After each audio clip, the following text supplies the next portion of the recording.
Tom with Patio Pleasures here again, just showing you how to put your Bullfrog front panel door back on. This one here is again the A8 with the stereo, so when you're putting this back on, you got to make sure that you line this up nice. But first you're going to want to plug the lights back in. 2 lights, plug right back in, and then if you have a stereo, you want to make sure you plug this USB connection back in, like that. Then you want to kind of get in the middle, get that stereo in there first, slide it up in, and you'll feel there's a little groove. Feel it's in there now. And then you're going to want to hit in 2 spots. There's a vertical support.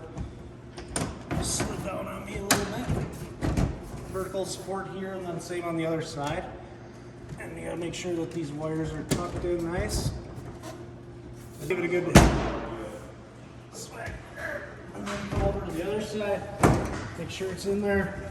A good whack. Then you want to put the trim pieces back on, line them up. Lightly tone them up.